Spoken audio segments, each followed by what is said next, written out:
ពីធំពីស្រស់ហត់ហើយបងស្រីស្អាតតែមុខនៅមួយជាតិមិនបានសុំណាងបងណាបានប៉ះកល្យានស័កសមទាំងប្រាក់បានជាងត្រកូលស្រីណាសាច់សបងឲ្យដេកចិត្តចុះមកក៏ប៉ុនបងឲ្យដេកឆ្ងាយចុះស្រីមិនមើលមកឲ្យក្រៅផ្ទះក្រៅផ្ទះស្រីណាសាច់សបងឲ្យដេកចិត្តចុះមកក៏ប៉ុនបងឲ្យដេកឆ្ងាយចុះស្រីមិនមើលឲ្យដេកក្រៅផ្ទះក្រៅផ្ទះសំណាងប្រសម័យได้រវាងចុះបានស្រីនៅស្ងៀមតាំងមានអ្នកណាគេទៅដឹងមិនចឹងប្រខូចមកបផ្លោតែស្រីខឹងមិនប្រាប់មិនដឹងបើអូនមានខឹងប្រាប់បងផង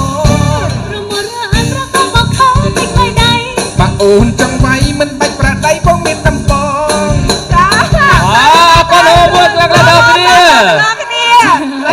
មិនយកកាត់ពី3ដងណាតែមើលទៅពីអ្នកកំពុងឆ្ងាញ់ពេកអាយ៉ៃទៀតបត់គេចឹងហ៎បងចាអរគុណច្រើនណាស់ថ្ងៃនេះពិតជាអស្ចារ្យមែនតើព្រោះថាកម្មវិធីរបស់យើងទើបតែបើកទំព័រថ្មីសប្តាហ៍ទី1ចាហើយបងប្អូនក៏ចូលរួមច្រើនកកដែរឲ្យអ្នកទាំងអស់គ្នាអន់ចិត្តទេចាអារម្មណ៍យ៉ាងណាដែរម៉ានិច